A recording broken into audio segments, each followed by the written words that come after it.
नमस्कार, मी Vishal Patil. Zero our मध्ये आपल्या सगळ्यांचं स्वागत. आजच्या भागात आपण राज्यातल्या सगळ्याच राजकीय घडामोडी पाहणार आहोत. कुठे व्हीआयपी उमेदवारांचे अर्ज दाखल झालेत तर कुठे केंद्रीय नेत्यांच्या फौजा राज्यामध्ये पोहोचल्यात. त्यांच्याही सभांचा आढावा आपण आजच्या भागात घेणार आहोत. मात्र सुरुवातीला एक वाक्य सांगतो, ते म्हणजे बूंद से गई वो हौद से नहीं आती. म्हटलं तर हा यशस्वी राजकारणाचा मूल मंत्र आहे. पंतप्रधान मोदी शहांच्या भाजप समोर टिकाव धरायचा असेल, राजकारणामध्ये रिलेव्हन्सी टिकवायची असेल तर हा मूल मंत्र जपणं अत्यंत गरजेचं बनतं.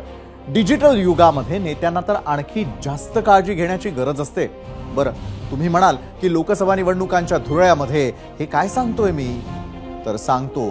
त्याचं झालं असं आहे की सॅम पित्रोदा, काँग्रेसचे नेते राहुल गांधी यांचे सल्लागार. आता जेव्हा हेच सॅम काही बोलतात तेव्हा त्याला राजकीय महत्व येतच आणि वादही. आता वाद का म्हणालो तर त्याआधी त्यांचं हे वक्तव्य ऐका. Let me tell you, in America, there is an inheritance tax.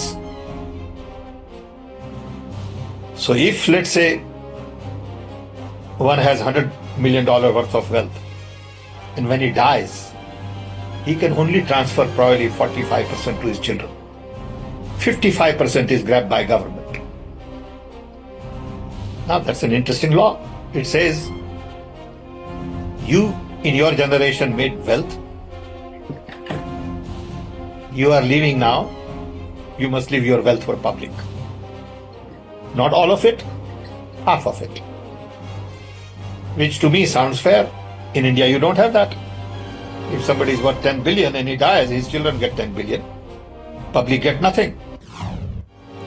बरं, अगदी एका वाक्यामध्ये याचा अर्थ सांगायचा झाला तर अमेरिकेमध्ये वारसा हक्क कर आहे, जो मृत व्यक्तीच्या वारसदारांना पूर्ण संपत्ती न सोडता एक मोठा हिस्सा सरकारकडे हस्तांतरित करण्याचा अधिकार देतो. नीट ऐकलत ना? सॅम पित्रोदा म्हणतात की जो वारसा हक्क अमेरिकेत आहे त्याचा विचार भारतानं करावा. एरवी पित्रोदा असं बोलले असते तर कदाचित इतका वाद झालाही नसता. पण राजकारण असो की खेळाचं मैदान, इथे टायमिंग महत्वाचं असतं.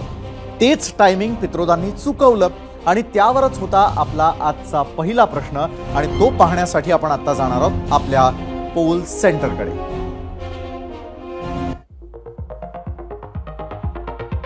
तर झिरो ओव्हरमध्ये आज आम्ही जो प्रश्न उपस्थित केलेला आहे त्या प्रश्नाकडे आपण वळतोय. वारसा हक्काने तुमच्याकडे आलेल्या संपत्तीचा 50% भाग सरकारनं घेऊन लोकांमध्ये वाटप करावं का? दोन पर्याय तुमच्या समोर होते, होय आणि नाही.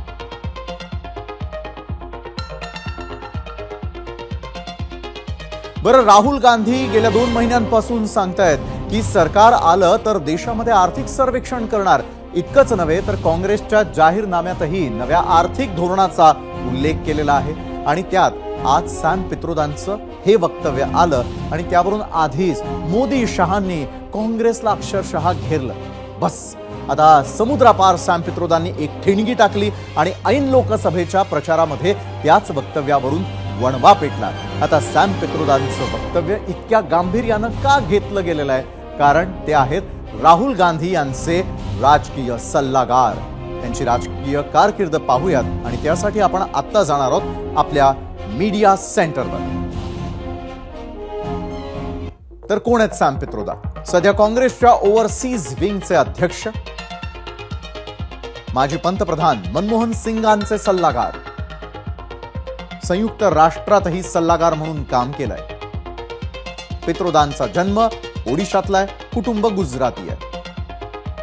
वडोदऱ्यामध्ये फिजिक्स तर शिकागोत इलेक्ट्रॉनिक्समध्ये मास्टर्स डिग्री त्यांनी घेतली.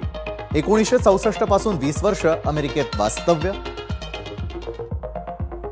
1984 इंदिरा गांधींच्या बोलावण्यावरून मायदेशी. भारतामध्ये सेंटर फॉर डेव्हलपमेंट ऑफ टेलिमॅटिक्सची स्थापना.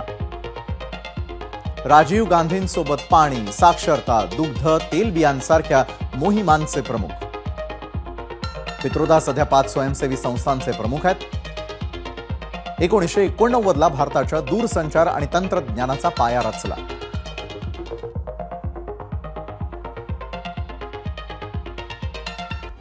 तर सॅम पित्रोदा यांच्या संपत्ती वितरण विधानावरती गृहमंत्री अमित शहा यांनी सकाळी भरपूर टीका केली आहे. सॅम पित्रोदांच्या या वक्तव्यामुळे काँग्रेसचा खरा चेहरा पूर्णपणे उघडा पडलाय असा हल्ला त्यांनी चढवला. यूपीए काळामध्ये माजी पंतप्रधान मनमोहन सिंग यांनी केलेल्या एका जुन्या विधानाची मोदी शहा आठवण करून देत आहेत, ज्यात मनमोहन सिंग म्हणाले होते की या देशातील संसाधनांवरती अल्पसंख्याकांचा, त्यातही मुस्लिमांचा सर्वात आधी अधिकार आहे. तसंच राहुल गांधी प्रत्येक भाषणामध्ये सर्वे करणार असल्याचं सांगतात. या सगळ्यावर भाजपकडून टीका होतीये.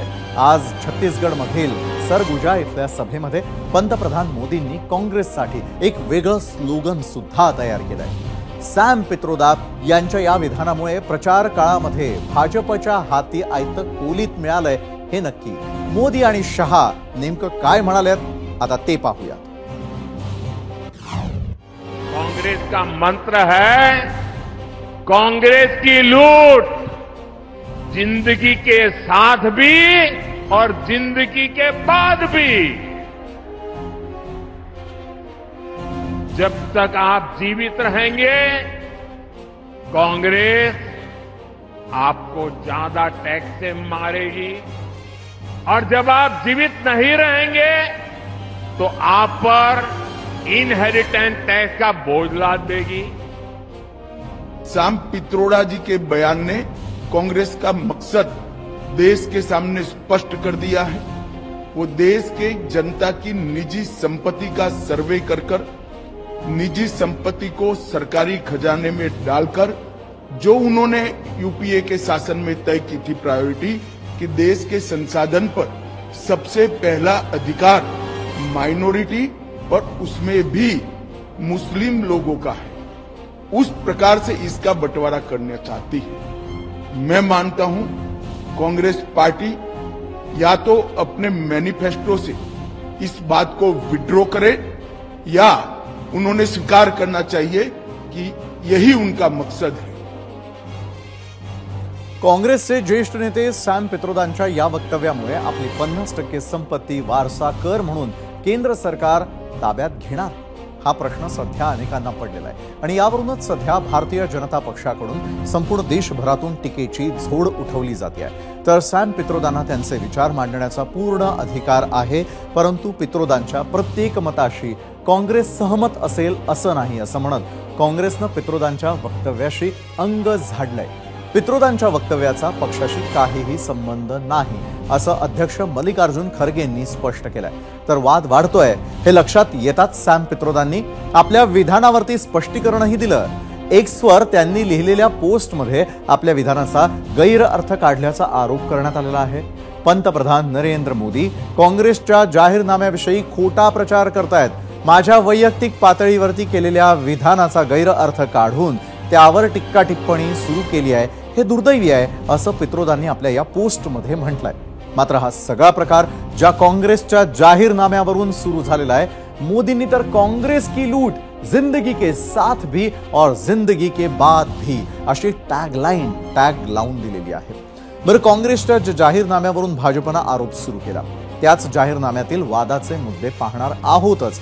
मात्र जिथे भाजपनं आरोपांमध्ये आघाडी घेतली आहे तिथे राहुल गांधी आणि प्रियंका गांधींनीही जोरदार प्रत्युत्तर दिलेलं आहे. कसं आता तेही पाहूया. कैसी कैसी बहकी बहकी बातें पिछले 2 दिनों में अब ये शुरू हुआ है कि कांग्रेस पार्टी चाहती है कि आपके मंगलसूत्र और आपका सोना आपसे छीन ले. 70 सालों से ये देश स्वतंत्र है. 55 सालों के लिए कांग्रेस की सरकार रही है. किसी ने आपसे सोना छीना, आपके मंगलसूत्र छीने. इंदिरा गांधी ने अपना सोना, जब जंग हुई थी, अपना सोना देश को दिया. मेरी मां का मंगलसूत्र इस देश को कुर्बान हुआ है.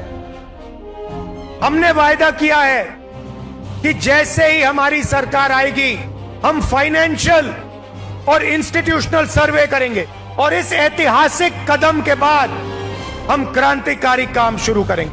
जो आपका हक बनता है वो हम आपके लिए आपको देने का काम करेंगे.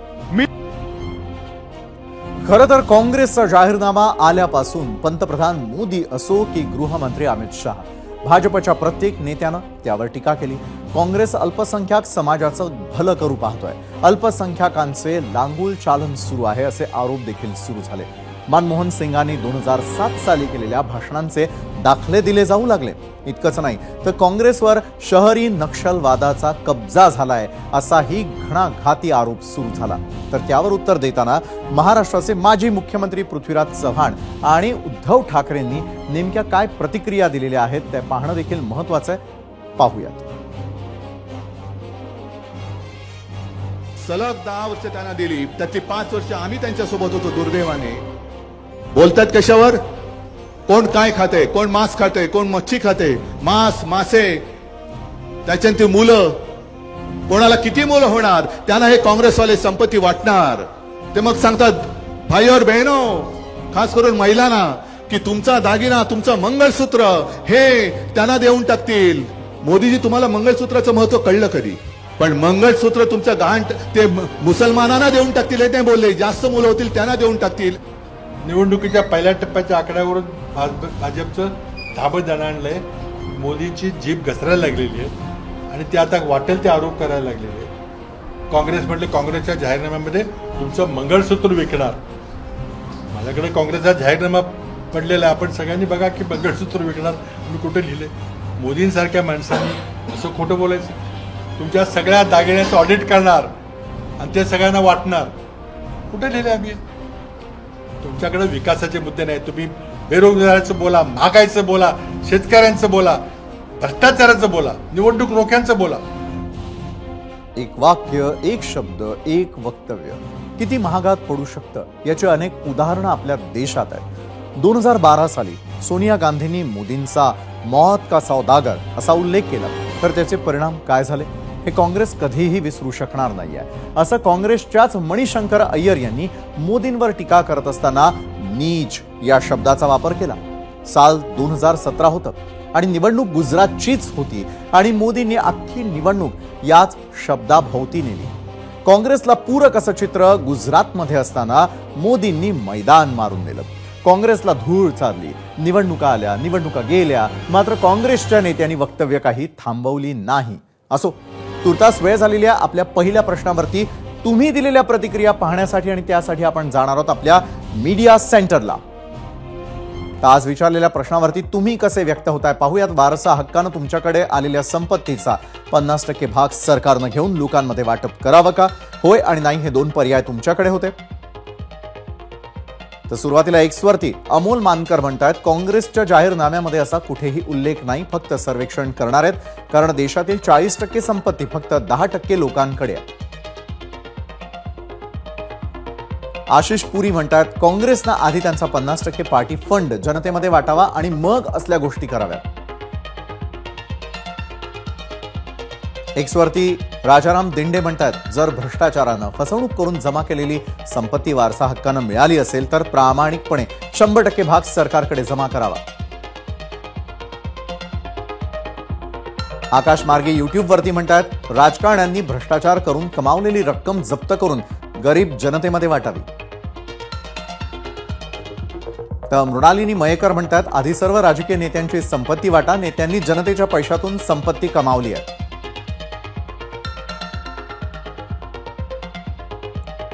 निहाल मुल्ला म्हणतात, संपत्ती कमावताना जर सरकारचा काही सहभाग नसेल तर त्यावर हक्क दाखवण्याचा सरकारला काय अधिकार आहे?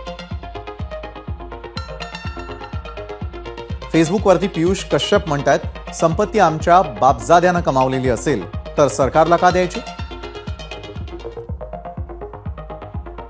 अभिजित कापशीकर म्हणतात, हे अजिबात पटलेलं नाही. फेसबुक नंतर इंस्टाग्रामवर धनंजय पाटील म्हणतात, अजिबात नाही, वैयक्तिक संपत्तीवर सरकारनं लक्ष ठेवू नये. तर शुभम जाधव म्हणतात, आमच्या कमाईवर काँग्रेसचा डोळा कशाला, स्वतःची संपत्ती वाटप करावी.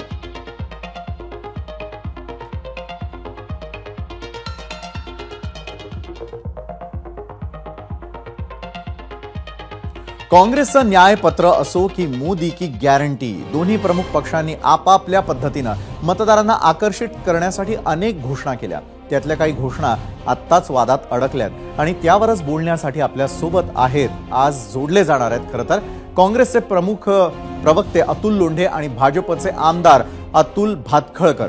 सुरुवातीला अतुलजी आपल्या सोबत यावेळेला जोडले गेले आहेत. अतुल भातखळकरजी, गेस्ट सेंटरवर आपलं स्वागत. अतुल लोंढेंना मला पहिला प्रश्न खरं तर हा विचारायचा आहे की एकमेकांच्या मॅनिफेस्टोवरती तुम्ही आरोप प्रत्यारोप करताना दिसता. आरोप प्रत्यारोप केल्यानंतर सर्वसामान्य जनतेला नेमकं यातून काय मिळणार हा महत्वाचा प्रश्न आहे. ज्यावेळेला तुमचा मॅनिफेस्टो येतो त्यावेळेला भाजप थेटपणे टीका करताना दिसतं आणि तुम्ही म्हणता की संविधानावरती घाला घातला जाणार. काय खरं समजावं मतदारांनी? अतुलजी. आता असं की संविधानाचा प्रश्न तुम्ही काढला. अनंत हेगडे कोण आहे तो? अनंत हेगडे हे बीजेपीचे मंत्री होते, खासदार. लल्लू सिंग कोण आहे? हे त्यांचे अयोध्येचे उमेदवार आहे. ज्योती मिर्धा कोण आहे? ह्या त्यांच्या राजस्थानमधल्या लोकसभेच्या उमेदवार आहे. अरुण गोविल कोण आहे? हे मेरठचे बीजेपीचे उमेदवार आहेत. यांनी स्पष्टपणे सांगितलं की 400 क्यू तो संविधान बदलना है, इसलिए 400 चाहिए. का मोदींनी त्यांना हटकलं? त्यांची कोणी जबाबदारी घेतली? त्यांचं चुकीचं स्टेटमेंट आहे असं देखील म्हटलं नाही. राहता राहिला प्रश्न, आपण म्हटलं की आम्ही भाजपच्या मॅनिफेस्टोवर बोललो. आम्ही भाजपच्या जाहीरनाम्यावर बोलत नाही कधी. आमचाच जाहीरनामा इतका सुंदर आहे की महिलांना, गरीब महिलांच्या, प्रमुख महिला जी आहे घरातली, तिला 1 लाख रुपये वर्षात देणार आहे. आम्ही 30 लाख नोकऱ्या ज्यांनी वाढवून ठेवलेल्या आहेत त्या 30 लाख नोकऱ्या आम्ही काढणार आहे. कालबद्ध कार्यक्रम त्याचा देणार आहे. पेपर लीकवर आम्ही कठोर कायदा करणार आहे.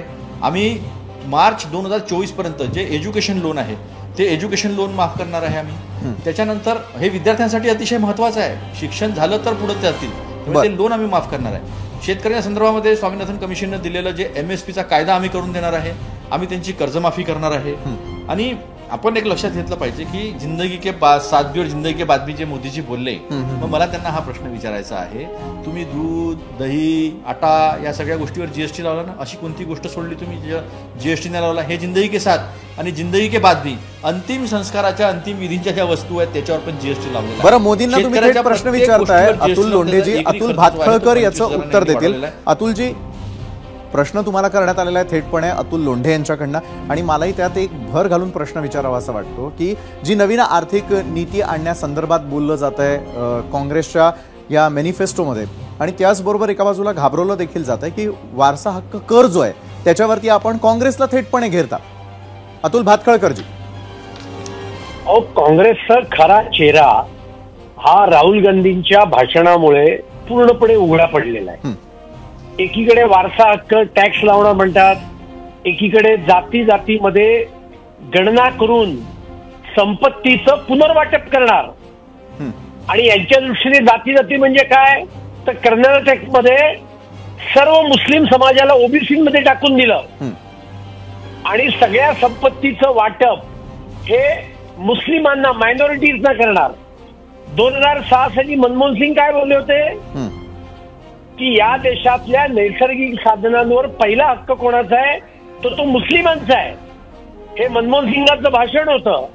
आणि त्याच्यामुळे काँग्रेसचा हा अपीजमेंटचा चेहरा हा उघड पडलेला आहे. हे सत्तेवर येणार नाहीच आहेत, पण आलो तर काय करणार असं म्हणतायत की या देशातल्या बहुसंख्य लोकांची संपत्ती ही स्वतःच्या ताब्यात घेणार आणि या देशातल्या मुस्लिमांना वाटणार. कारण मुस्लिमांचा संसाधनांवर पहिला हक्क आहे, हे यांची भूमिका आहे. वारसा टॅक्स सुद्धा लावणार आणि ते पैसे सुद्धा काढून घेणार. आणि त्याच्यामुळे काँग्रेसचा जातीयवादी चेहरा, मुस्लिम अपीजमेंटचा चेहरा हा या निमित्ताने पुन्हा एकदा हा पूर्णपणे उघडकीस आलेला आहे. पण देशाची जनता जी आहे ती अत्यंत शहाणी आहे. ती यांना निवडून देण्याचा मुद्दा उपस्थित होत नाही. पुन्हा एकदा नरेंद्र मोदी या देशाचे पंतप्रधान होतील. आणि मुस्लिम समाजाला सुद्धा हे कळून चुकलेलं आहे की सेक्युलरिझमच्या नावावर या काँग्रेसवाल्यांनी त्यांच्यावर एक जिजिया टॅक्स लावला होता. या देशातला सर्वसामान्य मुस्लिम आज गेले 10 वर्षे अनुभवतोय. पक्की घरं दिली त्यात मुस्लिम भगिनींचा पण समावेश आहे. पाणी दिलं त्यात मुस्लिमांचा पण समावेश आहे.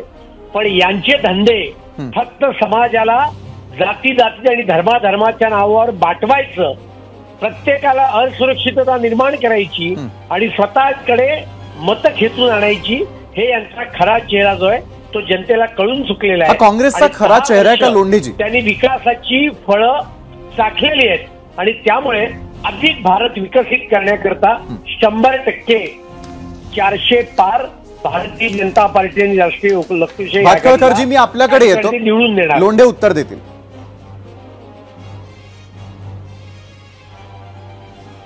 असं आहे की 1985 साली हा कर राजीव गांधींनी रद्द केला. बर. त्याच्यानंतर जवळजवळ 15 वर्ष आमचं सरकार राहिलं. कोणत्याही पद्धतीनं हा कर जो आहे आणण्याचा प्रश्न कधी चर्चा झाली नाही. आम्ही आणलं असेल तर मनरेगा आणलं, आम्ही राईट टू इन्फॉर्मेशन आणलं, आम्ही राईट टू एज्युकेशन आणलं, आम्ही आधार आणलं, आम्ही लोकांना अन्न सुरक्षा दिली, लोकांना नोकऱ्या दिल्या. आज 45 वर्षातली सर्वात मोठी बेरोजगारी आहे. हे आहेत सन्माननीय अरुण जेटली, आता नाही आहेत ते जिवंत. त्यांनी सांगितलं होतं की ही इनहेरिटन्स टॅक्स जो आहे तो आणला पाहिजे. आम्ही आणू तो. हे आहेत जयंत सिन्हा, हे त्यांचे MOS होते, मिनिस्टर ऑफ स्टेट फायनान्स. त्यांनी सांगितलं की मी अमेरिकेत राहिलेलो आहे, अमेरिकेत शिकलेलो आहे, असा टॅक्स जो आहे तो खूप चांगला आहे आणि या पद्धतीचा टॅक्स आणला पाहिजे. 2019 साली जेव्हा स्टेक होल्डर्स बजेट बनतं ना, तर त्या बजेट बनत असताना स्टेक होल्डर्स सोबत चर्चा होत असते आणि त्यावेळेस अशा चर्चा वर्तमानपत्रामध्ये आलेल्या होत्या की इनहेरिटन्स टॅक्स जो आहे तो लावला जाणार आहे. त्याला आम्ही प्रचंड विरोध केला होता आणि मग 2019च्या बजेटमध्ये तो टॅक्स काही ते आणू शकलेले नव्हते. ही गोष्ट जनतेसमोर आहे. आता ह्यांना कसं आहे, 70 वर्षामध्ये या देशाच्या संविधानाने या देशामधले OBC असतील, SC असतील, ST असतील, यांना अनेक संधी, राजकीय असेल, त्याच्यानंतर आर्थिक असेल, शैक्षणिक असेल, या सगळ्या संधी यांना उपलब्ध करून दिलेल्या आहे. तर 50% मार्जिनमध्ये आपल्याला ह्या गोष्टी शक्य होत नाही आहे. यांना नितीश कुमारांनी इकॉनॉमिक सर्व्हे केला, फायनान्शियल सर्व्हे, फायनान्शियल शब्द वापरतो मी, सामाजिक सर्व्हे केला, नोकऱ्यांमधला सर्व्हे केला, त्यांच्यासोबत गेले, ते ठीक झालं, त्याच्यावर यांची टीका नाही आहे. यांनी मनमोहन सिंग साहेबांच्या संदर्भात किती खोटं बोललं हे इतके ते व्हिडिओ जो आहे तो सगळा टाकला. त्याच्यामध्ये OBC, SC, ST या सगळ्यांच्या संदर्भामध्ये चर्चा करताना त्यांनी असं म्हटलं होतं की स्पेशली आपण मायनॉरिटीच्या संदर्भामध्ये पण त्यांना याचं पुनर्वितरण, कारण शिक्षणामध्ये बरेच मागे पडलेले. बरं, पण लोंढेची जातीय जनगणना नेमकं काय घडवून आणणार? यांनी भातखळकरजी, मी येतो आपल्याकडे. ऐका ना, तुम्ही ऐका ना, बोला. असं आहे की जातीय जनगणना जी आहे ही आपल्याला किती लोकांचं प्रतिनिधित्व शैक्षणिक दृष्ट्या, नोकऱ्यांच्या दृष्टिकोनातून, राजकीय म्हणजे पंचायत राज असेल, जिल्हा परिषद असेल, या सगळ्या गोष्टींमध्ये किती त्यांचं प्रतिनिधित्व आहे. मग त्यांची संख्या जर 85% असेल, जे काही बिहारच्या याच्यात आलं, तर मग त्यांच्या आपण समावेश फक्त 49%च केला असेल तर 85% समावेश करायला काय हरकत आहे? आणि आपण कुठल्या योजना बनवतो, यांनी ते 2021 जनगणना केलीच नाहीये. आता सगळं संपून, कोविड वगैरे संपून आता 2-3 वर्ष झाले, पण ते जनगणना करण्याचं काही नाव घेत नाहीये. तर त्या भातखळकरांकडे मला उत्तर अपेक्षित आहे. लोंढे जे म्हणतायत कुठल्याही प्रकारच्या गणना करण्यात आले नाही, जातीय गणना असं नेमकं काय साध्य करून घेणार आहे? लोंढ्यांना म्हणावं, कर्नाटकच्या सरकारने जातीय जनगणना केली, ती अजून जाहीर का नाही केली? 2.5 वर्ष यांचं सरकार होतं, तेव्हा यांनी जातीय जनगणना का नाही केली? यांचं हिमाचलमध्ये सरकार आहे, त्या सरकारने का नाही केली? हे केवळ आणि केवळ लोकांना फसवण्याचे उद्योग आहेत, बाकी काही नाही. यांना फक्त आणि फक्त मायनॉरिटीच्या अपीजमेंटच्या नावाखाली यांना स्वतःचं भलं करण्याची इच्छा आहे, याच्या पलीकडे काही नाही. यांनी घटनेविषयी बोलावं.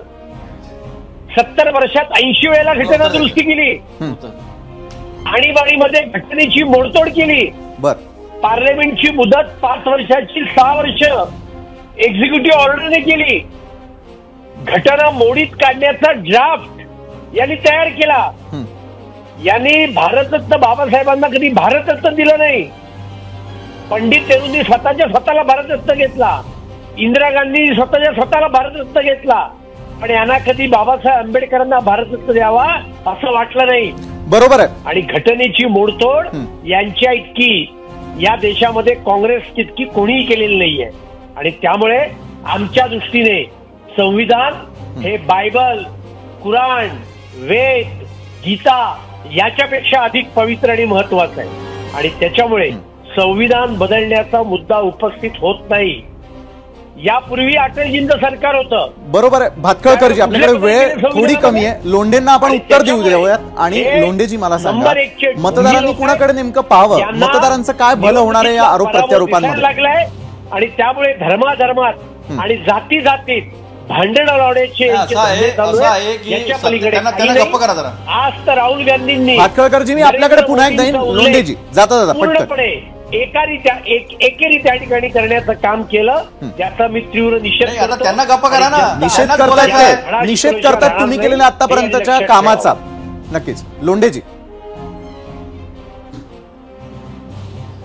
नाही, ते असं आहे की ते आम्ही दिलेल्या बलिदानाचा निषेध करतात, ते या देशातल्या जवानांनी दिलेल्या बलिदानाचा निषेध करतात. त्यांना सत्यपाल मलिकांनी जे एक्सपोज केलं त्याचा ते निषेध करत नाहीत, किंवा सत्यपाल मलिकांनी असं केलं त्याच्यानंतर तेच चालू आहे. या देशाचे प्रधानमंत्री काळे कायदे आणतात, शेतकऱ्यांच्या विरोधातले 12 मिनिटात आणतात आपलं बहुमत वापरून, आणि परत घेतात तर 12 मिनिटात घेतात. 725 शेतकऱ्यांना ते तिथे श्रद्धांजली द्यायला मनाई करतात. अशा पद्धतीने संविधानाची तोडफोड झालेली आहे. या देशात सीआरपीसी, आयपीसी, सीपीसीचा बदल केला. 146 खासदार जे यांनी बाहेर केले. आम्ही तर जे घटनेमध्ये बदल केले त्यांनी कॉन्स्टिट्यूट असेंब्लीच्या डिबेट ऐकायला. अहो मधात बोलू नका, मी बोलतो. कशाला चिडता एवढे? तुम्ही सांगू नका ना मला कोणाशी बोलायचं, काय बोलायचं आहे. मधात कशाला बोलता तुम्ही? तुमचं खोटं सगळं बाहेर काढतो म्हणून भीती वाटत आहे का? भीती वाटत आहे का? भीती वाटत आहे? अरे ह्या असल्या माणसासोबत म्हणून डिबेट करत नाही, कारण की जेव्हा सत्य बोलतो तेव्हा हे मधात तोंड मारतात. मी बोललो का यांच्या मधात? भातखळकरजी, मी आपल्याकडे पुन्हा एकदा येईन. लोंढेजी, मतदारांना तुम्ही काय देणार? काँग्रेस मतदारांना काय देईल?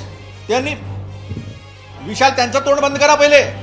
अरे काँग्रेसनीच मतदारांना सगळ्या गोष्टी दिल्या. 30 लाखाच्या नोकऱ्यांची आम्ही गोष्ट करतोय, आम्ही 1 लाख महिला दिनाची गोष्ट करतोय, आम्ही 25 लाखाचा आरोग्य विम्याची गोष्ट करतोय. हे असले नालायक लोक जे आहेत भाजपचे, हे देशाच्या बलिदानावर निश्चितच वाद प्रतिवाद सुरू राहतील.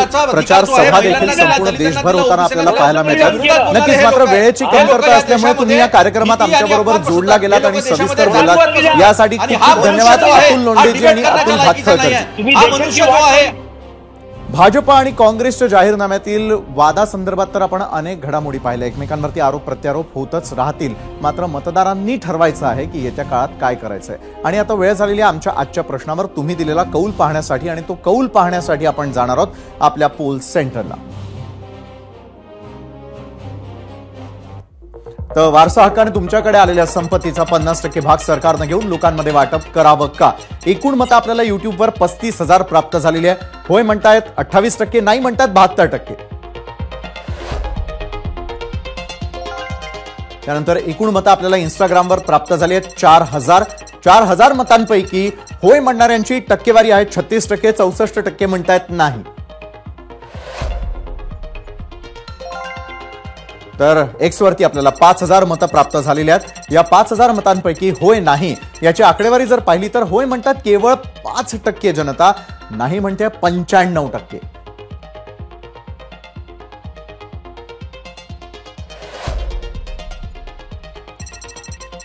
तर फेसबुकवरती देखील आपल्यापर्यंत आलेल्या तुमच्या प्रतिक्रिया त्यावरती व्यक्त होताना होय म्हणतायत 17%, 83% म्हणतायत नाही.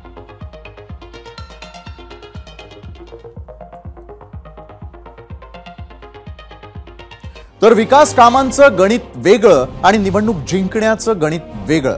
एक साधं आपल्या माहितीतलं उदाहरणच देतो. उदाहरण आहे नागपूरचं. गेल्या 10 वर्षामध्ये प्रचंड वेगानं बदललेलं, सुधारलेलं नागपूर तुम्ही पाहिलंय का? देशभरामध्ये रस्त्याचं जाळं निर्माण करणाऱ्या गडकरींनी आपल्या होम पिचचा म्हणजेच नागपूरचा सुद्धा चेहरा मोहराच बदलून टाकला. आणि हे अगदी त्यांचे जे काही विरोधक म्हणणारे आहेत ते सुद्धा मान्य करतात. फक्त विकास कामांवर निवडणुका जिंकता आल्या असत्या तर नागपूरमध्ये नितीन गडकरी घर बसल्या बिनविरोध जिंकले असते. गडकरींना सकाळपासून रात्री उशिरापर्यंत प्रचारासाठी फिरावं लागलं नसतं. मतांचं नियोजन करण्यामध्ये शक्ती खर्च करावी लागली नसती. आणि मी जे म्हणत होतो याचा तुम्हाला थोडा अंदाज आला असेलच. आता थोडक्यात काय तर निवडणुकीच्या राजकारणामध्ये डेव्हलपमेंट सोबत इमोशनल मुद्दे हे लागतातच. भारतीय मतदाराचं मन कधी कशामुळे बदलेल हे सांगता येणं कठीण आहे. आणि या गोष्टीची नम्र जाणीव सर्वच पक्षांना आणि सर्व पक्षीय मोठ्या नेत्यांना आहे. आणि त्यामुळेच विरोधकांच्या चुकलेल्या न चुकलेल्या, बोललेल्या न बोललेल्या वाक्यांचा आधार घेत कुरघोडीचे प्रयत्न केले जातात. यात कुणी मागे नाही आणि कुणीच कमीपणाही मानत नाही. आणि त्यातूनच कधी भाजप संविधान बदलणार असा खोडसाळ प्रचार इंडिया आघाडीकडून केला जातो, तर कधी सॅम पित्रोदांच्या वाक्यांवरून किंवा काँग्रेसच्या जाहीरनाम्यावरून भाजपकडून रान उठवलं जातं. फ्लोटिंग वोटर्सला आपल्या जाळ्यामध्ये ओढण्यासाठी हे प्रकार सुरूच राहतील. आपण पूर्ण माहिती घेऊन जबाबदारीनं मतदान करणं तेवढा आपल्या हाती आहे. तर आज लोकसभेच्या दुसऱ्या टप्प्यासाठी प्रचाराच्या तोफा थंडावल्या असल्या तरी देखील तिसऱ्या टप्प्यासाठी सर्वच पक्षांकडून आपापल्या उमेदवारांचा जोरदार प्रचार सुरू आहे. आज तर महाराष्ट्रात एकीकडे अमित शहा तर दुसरीकडे राहुल गांधी यांच्या 2 सभा पार पडल्या. सर्वच महत्त्वाचे नेते आज मैदानात उतरलेले होते. मराठवाड्यामध्ये आज उद्धव ठाकरेंची शेवटची प्रचार सभा हिंगोलीच्या हदगावमध्ये पार पडली. उमेदवार नागेश पाटील आष्टीकर यांच्या या प्रचार सभेला तेजस ठाकरे ही उपस्थित होते. यावेळी बोलत असताना उद्धव ठाकरेंनी महायुतीकडून होणाऱ्या टीकेला जोरदार प्रत्युत्तर दिलं. मोदींचे फोटो लावूनच उद्धव ठाकरे निवडून आले असा प्रचार सध्या सत्ताधाऱ्यांकडून होतोय आणि विशेषतः भाजप नेत्यांकडून. आणि याच टीकेवरती उद्धव ठाकरेंनी आपल्या शैलीतून हल्ला बोल केलेला आहे. पाहूया.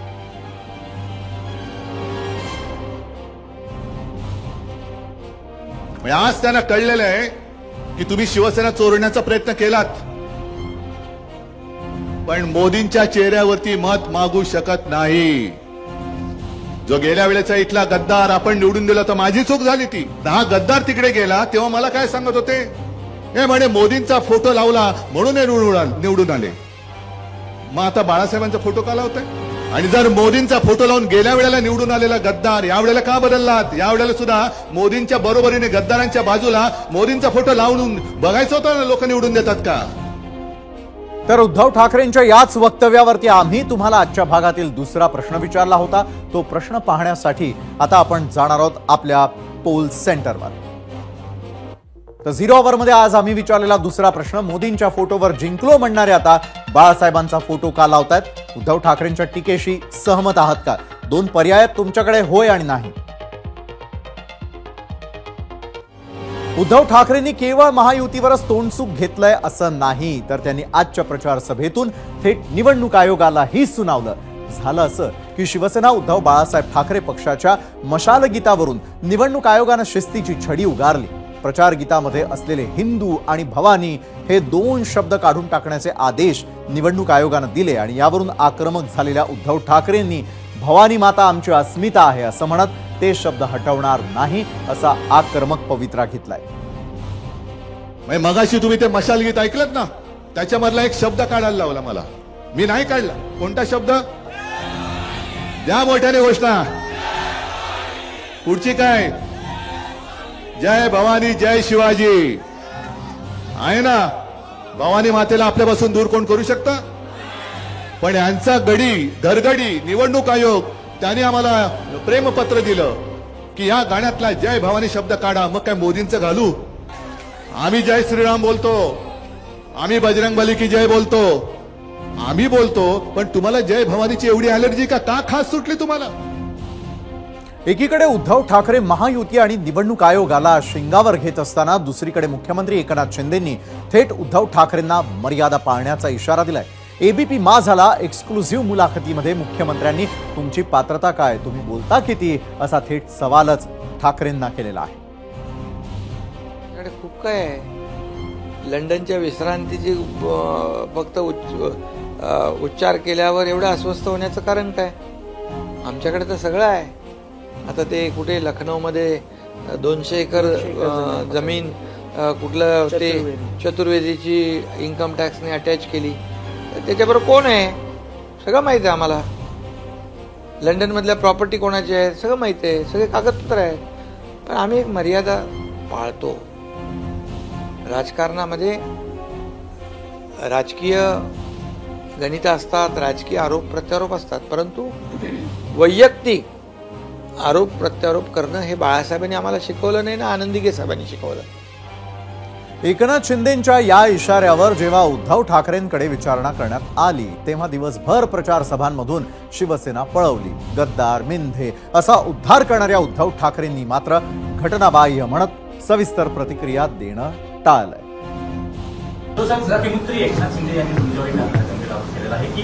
घटनाबाह्य लोकांवरती मी बोलत नाही. मी घटनाबाह्य लोकांवरती मी बोलत नाही. त्यांना जसं सकाळी स्क्रिप्ट येतं ते कणून बोलतात आणि कणून असं जे बोलतात ते कणून म्हणजे कुंतत बोलत असतात ते.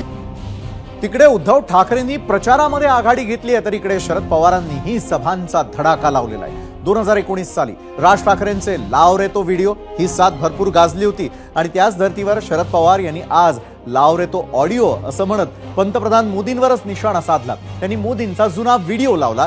त्यातील महागाई आणि बेरोजगारीवरून टीका करणाऱ्या मोदींचं भाषण लोकांना ऐकवत केंद्र सरकारवर हल्लाबोल केला. माळ्यातील मोडनिंबमध्ये धैर्यशील मोहिते पाटलांसाठीच्या प्रचार सभेमध्ये ते बोलत होते. शरद पवारांनी लावलेल्या ऑडिओमध्ये काय होतं तर महागाईवरती 10 वर्षांपूर्वी पंतप्रधान बनण्याआधी मोदींनी केलेलं भाषण, वाढलेल्या सिलेंडरच्या दरावरून मोदींनी 2014ला तत्कालीन युपीए सरकारवर केलेली टीका होती. त्या भाषणाची आठवण करून देत मोदींना महागाई कमी करण्यात अपयश आल्याची टीका शरद पवारांनी केली आहे. तसंच मोदींवर टीका केली म्हणून दिल्लीचे मुख्यमंत्री अरविंद केजरीवालांना तुरुंगात डांबलं असा आरोपही थेट पवारांनी केला. देश के नेताओं को गरीब की परवाह तक नहीं है. ये गरीबी का हाल कर दिया है. 4 तारीख को वोट करने जाए तो जरा घर में जो गैस सिलेंडर है ना उसको जरा नमस्कार करके जाइए.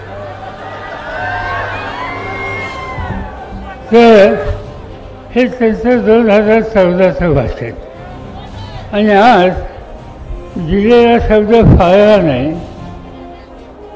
सामान्य माणसाची महागाईची सुटका केली नाही आणि शिवाय आम्हाला लोकांना घालतात. 10 वर्षात तुम्ही काय केलं आणि राज्य तुझ्याकडे आम्ही विरोधी पक्षात आणि दबावाला वाटता.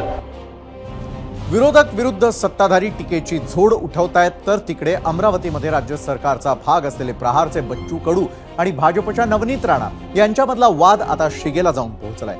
कालच सायन्स कोर मैदानावरती सभा कोण घेणार यावरून राडा बाचाबाची पोलिसांची हमरी तुमरी झाली. पण बच्चू कडूंनी आज त्या मैदानाचा हट्ट सोडत जिल्हा क्रीडांगणावरती दिनेश बुब यांच्या प्रचारात रॅली काढली. यावेळी हजारोंच्या संख्येनं जमलेल्या कार्यकर्त्यांनी चक्क बच्चू कडूंना उचलून धरलं आणि सायन्स कोर मैदानावरती नवनीत राणांसाठी अमित शहांची सभा विनाविघ्न पार पडली. कालच्या राड्यावर रवी राणांनी ही कडूंची नौटंकी असल्याची टीका केल्यानंतर त्यावर बच्चू कडूंनीही पलटवार केलाय.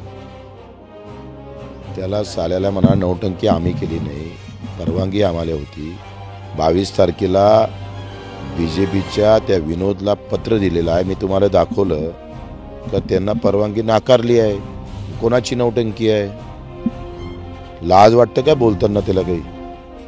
आणि एवढी काय मस्ती आली? पैशाची मस्ती आहे. तू प्रत्येकाला विकत घेऊन जे शहाणपणा शिकवत आहे ते त्याला बंद करावं लागेल आणि याच्यानंतर जर अशा पद्धतीने बोलला तर सोडणार नाही. दुसऱ्या टप्प्यामधील प्रचाराच्या तोफा आज थंडावल्या. देशभरामध्ये 12 राज्य आणि केंद्रशासित प्रदेशामध्ये एकूण 89 मतदारसंघांमध्ये 26 एप्रिलला दुसऱ्या टप्प्याचं मतदान होत आहे. राज्यामध्ये दुसऱ्या टप्प्यात 8 मतदारसंघामध्ये मतदान होणार आहे. दुसऱ्या टप्प्यात राज्यात महायुतीच्या उमेदवारांसाठी पंतप्रधान नरेंद्र मोदी, गृहमंत्री अमित शहा, मुख्यमंत्री एकनाथ शिंदे, उपमुख्यमंत्री फडणवीस आणि अजित पवार यांच्या तर महाविकास आघाडीकडून राहुल गांधी, शरद पवार, उद्धव ठाकरे यांच्या तोफा धडाडल्या. आजचा दिवस गाजला तो राहुल गांधी आणि अमित शहा यांच्या अमरावतीमधील सभेमुळे. अमरावती जिल्ह्यामधल्या परतवाड्यामध्ये राहुल गांधींनी आश्वासनांची खैरात केली. गरीब महिलांना वर्षाला 1 लाख, सर्व तरुणांना अप्रेंटिसशिपचा अधिकार आणि 1 लाख रुपये, शेतकऱ्यांसाठी आयोग स्थापन करणार अशी काही आश्वासनं राहुल गांधींनी दिली. तर अमरावतीच्या सायन्स कोर मैदानावरती अमित शहांनी राहुल गांधींची शेख चिल्लीची स्वप्न आहेत या शब्दात टीका केली. राहुल गांधी सत्तेत येत नाहीत, ट्रिपल तलाक पुन्हा लागू होत नाही अशी गर्जना देखील यावेळी अमित शहांनी केलेली आहे. नरेंद्र मोदी जी ने 22-25 लोगों के लिए सब कुछ किया है. हालात ये है कि आज हिंदुस्तान में 22 ऐसे लोग हैं जिनके पास उतना ही धन है जितना हिंदुस्तान के 70 करोड़ लोगों के हाथों में है. एक तरफ 22 लोग, एक तरफ 70 करोड़ लोग. जितना धन इनके पास उतना ही धन उनके पास. ये नरेंद्र मोदी जी की देन है. ये कांग्रेस पार्टी कहती है हम आएंगे तो ट्रिपल तलाक को वापिस लाएंगे. अरे राहुल बाबा, काहे को शेख चिल्ली के स्वप्न देखते हो? आप को ना आना है, न ट्रिपल तलाक को फिर से आना है। ये भारतीय जनता पार्टी का मुस्लिम माताओं बहनों को कमिटमेंट है कि इस देश में कभी भी ट्रिपल तलाक नहीं आ सकता। आणि आता वळूयात आजच्या भागातील दुसऱ्या महत्त्वाच्या प्रश्नाकडे। आम्ही विचारलेल्या प्रश्नावरती तुम्ही काय प्रतिक्रिया दिलेल्या त्यासाठी आपण आपल्या जाणार आहोत आता त्या निवडक प्रतिक्रिया पाहण्यासाठी जाणार आहोत आपल्या मीडिया सेंटरला। तर माझा आज विचारलेला दुसरा महत्त्वाचा प्रश्न होता, मोदींच्या फोटोवर जिंकलो म्हणणारे आता बाळासाहेबांचा फोटो का लावतायत? उद्धव ठाकरेंच्या टीकेशी सहमत आहात का? होय आणि नाही हे दोन पर्याय होते। तुम्ही कशा प्रकारे व्यक्त झालेला आहात ते आता पाहूयात। युट्यूबवर विष्णू सावसे म्हणतात, हो नक्कीच सहमत आहोत। आता त्यांनी कुणाचाही फोटो लावला तरी ते निवडून येऊ शकत नाहीत। पुढची दुसरी महत्त्वाची प्रतिक्रिया येते अभिषेक साळुंके यांची। ते म्हणतात बरोबर आहे, जे म्हणतात मोदींच्या फोटोवर निवडून आले त्यांना बाळासाहेबांच्या फोटोची काय गरज आहे? फेसबुकवरती संजय भोईर म्हणतात, होय बाळासाहेबांचा फोटो न लावता निवडणूक लढवून दाखवा। तर प्रदीप देशपांडे म्हणतात, निगेटिव्ह विचार लोकांसमोर मांडून निवडणूक जिंकता येत नसते, सध्याचा मतदार सूज्ञ आहे। तर दत्तात्रय ढवळे म्हणतात, बाळासाहेबांचा फोटो, त्यांचा पक्ष, त्यांचे चिन्ह आणि मुख्य म्हणजे त्यांची विचारधारा सर्वच त्यांच्याकडे आहे। तर राव मोरे म्हणतात, मग तुम्ही सोनिया गांधी, राहुल गांधी यांचे फोटो वापरा।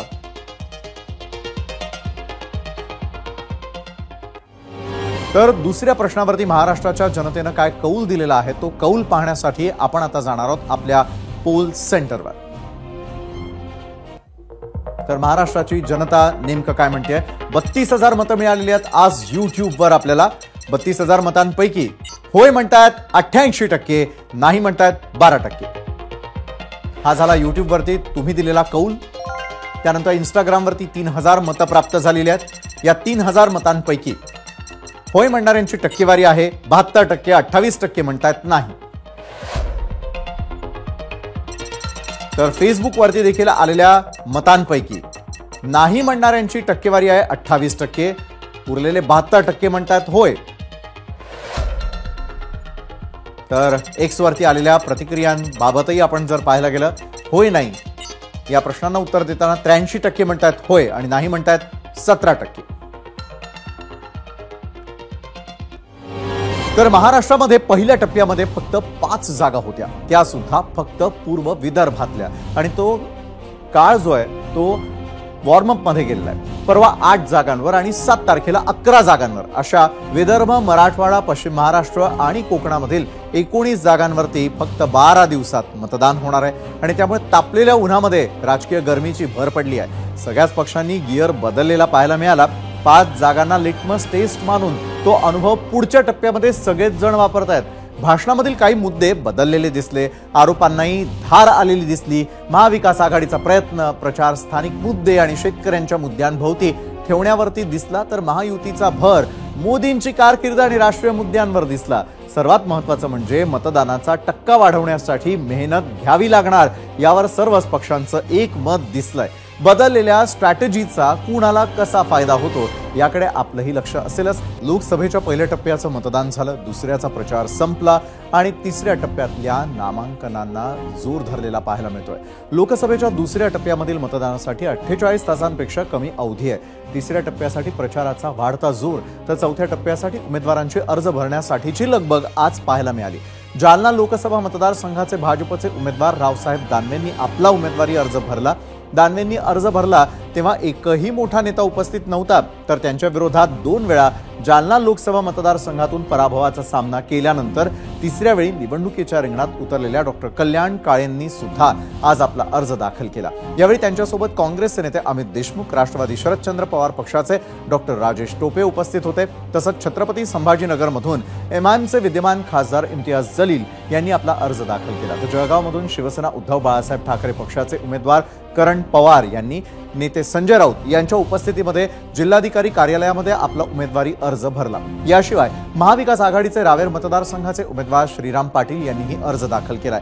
पुण्यातून वंचितचे उमेदवार वसंत मोरेंनीही अर्ज भरला. चौथ्या टप्प्यात महाराष्ट्रामधील 11 जागांसाठी 13 मे रोजी मतदान पार पडणार आहे.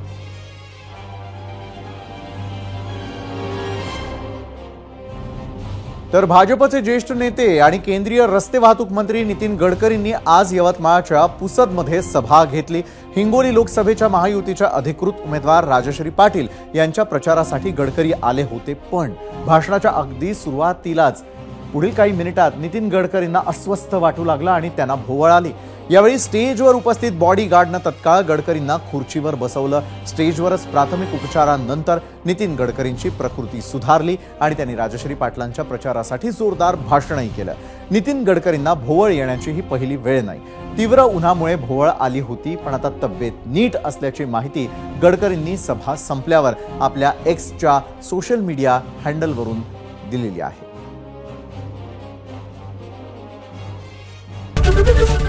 एबीपी माझा, उघडा डोळे बघा नीट.